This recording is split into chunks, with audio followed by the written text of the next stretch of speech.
Thanks for being with us. I'm Amar Abbas. Now, while neighbors are understandably disturbed by the death investigation of a woman and 3 children, the father of the 5, 6, and 8-year-old girls is in mourning. Jonathan Newell sat down with 21 Alive reporter Amelia Miles this afternoon. What got me the most was why. You ask yourself why this happened. You know, was it because of visitations? Did my kids die because I wanted to see them? Did 1 hour twice a month that was supervised? Did my kids die for 1 hour twice a month that was supervised? That's a dumb reason. It's not an okay reason.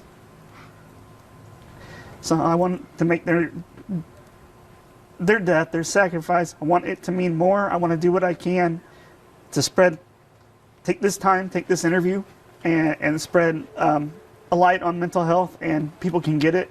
You know what I mean? Like making it aware that we need better access to it. And there needs to be more resources for moms and kids. And I hate to bring you back to that day. The day that you found out, the day that a lot of emotions just hit all at once. I had prepared myself to think that she had ran with the kids. She didn't show up. She'd done some other stuff that would sort of indicate that she wasn't gonna, go along with it. My mom called me. I worked third shift, so I had got off worked third shift, and then I had the court date, and then I worked third shift again, and then I had just got back up. So I was pretty tired, but I woke up to the phone, and I answered I calmed my mom down. Don't worry, she's fine. The kids are fine. Just calm down.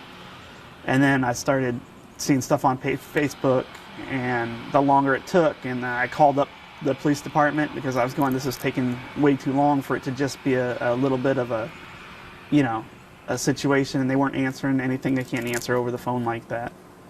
And I was about to say, I was leaving the house. I was on my way to the front door. I was going to go down there regardless of what the consequences were going to be. And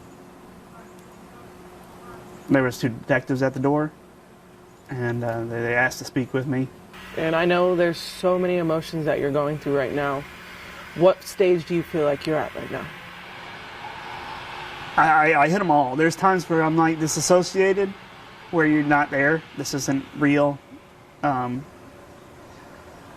Those are probably the best. You can just focus on getting things done. I've had focusing on the funeral and the GoFundMe and stuff, and having a purpose has been helpful. Then you get sad. You're sad for your kids. You're sad. That to me that feels greedy. Because I miss them. I'm going to miss them. This is a me emotion. What I get most is the guilt. I feel like there's a lot that can be blamed on me. I feel like a million different scenarios, the what ifs, if I'd just come home and I wasn't as grumpy all the time. If I'd come home and I wasn't as tired from work all the time. And I've been up to Wolcottville for the past 3 days now, and I hear different story after story, and some of them weren't even personal. They've just seen them from the lawn, they've seen them from the playground, and they've always said hi, or they could just hear the laughter from in the backyard. And I could just tell by, going to the memorial and just seeing all the flowers and teddy bears and signs that are being left behind. It's growing. It's definitely growing.